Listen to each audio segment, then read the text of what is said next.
Alright, what is up everybody? We are back with another edition of Everyday Hoops.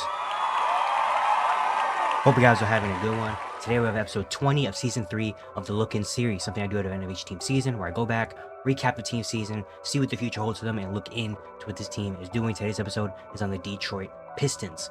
Thank you guys for the views on the videos and the shorts recently. I really appreciate it. If you do like the content around here, consider subscribing, liking, turn notifications, do all stuff like that. I really appreciate it. Really helps out a lot. We're on the road to 1,000 subscribers, getting closer and closer as days go on. So all the support around channel be very much appreciated. Link to my Twitter and all that stuff down in the description below. And yeah, don't waste any more of your time. Let's get right into it. So today we're talking about the Detroit Pistons and what a year the Pistons had. I mean, they just got eliminated last night by the Knicks in 6 games in a very hard-fought, tough series. I mean, that was probably by far the best series of the first round in the Eastern Conference, at least. Probably the second best series of the first round, only behind Nuggets Clippers, which is going to a game 7. But what a year for the Pistons. I mean, obviously we had last year where things were very bad. I mean, they won 14 games last year. They won on a 28-game losing streak. They've been the worst team in the league for the past 2 years. And what we wanted from Detroit was we wanted them to just be a little bit better. Just not be the worst team in the league anymore. You know, I felt like they were too far along in their rebuild to be this bad. In the offseason, they fired Monty Williams, who didn't even want to really coach this team. He just got paid the biggest contract ever, so he was like, why not? They brought in JB Bickerstaff, a guy that we've seen when he did what he did with the Cavaliers, where he brought them from being one of the worst teams in the league to a consistent playoff team. Made some moves in the offseason, brought in Malik Beasley on a minimum deal, which looks like might have been the best free agency signing this offseason. Bringing in vets like Tim Hardaway Jr., bringing in Tobias Harris. They traded for Dennis Schroeder at the trade deadline. They made some lineup adjustments and all this stuff. And you look at what they did, and they were awesome. I mean, even if they just were like a 34-win team this year, or even like a 30-win team this year, you know, and we're like a 12, 13 seed, maybe a little bit competition for the play-in, it would have been a successful season. Like, just not being a dumpster fire of a team would have been a successful year, because that's what they've been for the past 2 years. It's just a dumpster fire. But for them to go from being the worst team in the league to being a 44-win playoff team is unprecedented stuff. I mean, they tripled their win total. They won 30 more games this year than they did last year. Like, this is probably one of the most insane turnarounds we've ever seen especially in recent years. Like, going from being the worst team in the league to being act like a playoff team in just a span of a year is insane. I mean, you got to give credit all around to everybody around here. Cade Cunningham. Been saying it for the last few years. I really love Cade Cunningham. I think he's a future star in this league. I made a video last year near the end of the season where I made a whole video talking about Cade Cunningham and why he's a future star. And a lot of people discredited Cade and jumping off the Cade bandwagon because, oh, he's good, but they're only a 14-win team. He's not really that good. He's contribute to winning and all that stuff. And what he did this year was amazing. 26, 6, and 9. All-star. Probably make All-NBA. In his playoff debut, he averaged 25, 8, and 8 with a steal and a block.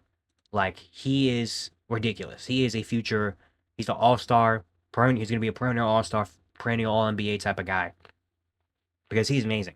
And having that as your core is awesome. And then just a lot of good things around him. I mean, they brought in, Tobias Harris. Malik Beasley was amazing. And I hope Detroit re-signs Malik Beasley and gives him a decent little contract, because he was so integral to this Detroit team being where they are. They're not here without Malik Beasley. He had an insane season. And yeah, he's just a huge part, not even on the court, but off the court as well. Like, for the culture of Detroit, he's been really good. Tobias Harris, really solid. You know, veteran guy, you know you're going to get. Jalen Duren took steps. You know, this next year I want him to take even a bigger step. But he shows he's really the franchise big. Because I was a big fan of Jalen Duren coming out of Memphis. I'm high on Jalen Duren. I think he's going to be a really, really good big in this league. He's still very, very young. And I think if he could stay, he ended the year off really well. If he could continue this end of the season and bring it into next year, I think it'd be really good. Dennis Schroeder was a perfect fit for this team. As a veteran point guard that brings that energy and toughness off the bench and gives you some good point guard play. Asar Thompson, we know what he could be. You know, he missed a lot of the first half of the year due to the blood clots, but now that he's fully healthy, he's going to have a full offseason to really put work in. He's going to be a good piece of this team for the future. Defensively, you know, bringing a lot of different things on the court. And yeah, Ron Holland, their rookie, showed a little bit this year. I mean, showed that, you know, his energy that he brings, the defense that he brings, the toughness that he brings. That is just obviously he's still 19, 20 years old, so he's gonna have a lot of work to do on his offensive game. But bringing energy, having two guys like I saw in Ron Holland that can come in and bring something very similar is really nice. I think Stewart really found his role this year as well. And yeah, I mean the Pistons, the future is bright in Detroit. The future is bright. Having a coach like JB Bickerstaff that can bring you to a playoff, having now Kate Cunningham showing that he is your franchise guy, having some good veterans, having some good pieces. I think the next step for Detroit is obviously you gotta build this team out a little bit more. Um, Bringing in probably some more spacing. I mean, you can never have enough spacing with this team. A big question is gonna be what happens with Jaden Ivey in this offseason. I think he's eligible for his rookie extension, and he only played 30 games due to the leg injury, and they really hit their stride after Jaden Ivey went out. And so now it's really, it's a question of what happens with Jaden Ivey's future. Do they keep him around and think that he and Cade is going to be a really good backcourt? Because he was having a pretty good season, 17, 4 and 4, 40% from three, before his injury. So I guess, do they think that him and Cade is the backcourt of the future? Or maybe do you consider him as a trade piece to go get another guy? Because at the end of the day, Detroit, I don't know if they're going to do it next year or whatever. They're going to have to get another guy in there. Because having just Cade is not going to get it done in terms of if you want to keep the success going and keep raising your level. If you want to keep being like this good of a team, fine. But if you want to get to the next level, they're going to need another all-star type of player. Because having just one star, like it showed that that's not working in the NBA anymore. You need a star, another guy, and just a good all-around team.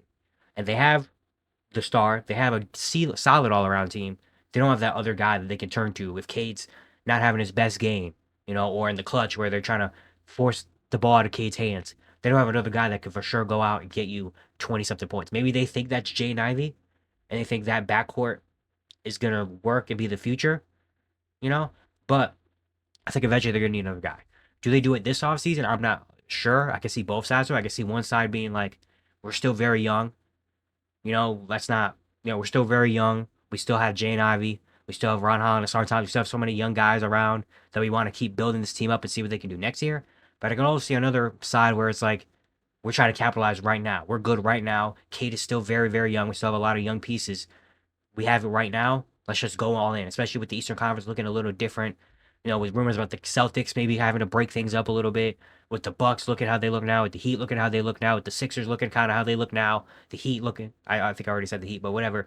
A lot of these Eastern Conference teams that have been near the top for the last couple of years are starting to slowly, shrink down a little bit. Maybe this is our time to ascend. We got to capitalize right now. Let's go get a star. Who that star is, I don't know. I don't think a Giannis or anything like that is on the table because they have some assets, but I don't think they have any insane assets. So I don't know who that other guy is yet. But if there's a chance that another all-star type player is out there, Detroit should make some calls. If another all-star player is available, go make some calls because I wouldn't mind Detroit capitalizing on this success right now because I feel like some young teams fall into a trap of kind of like, okay, we're good this year. We had a breakout year this year. Next year's going to be something similar.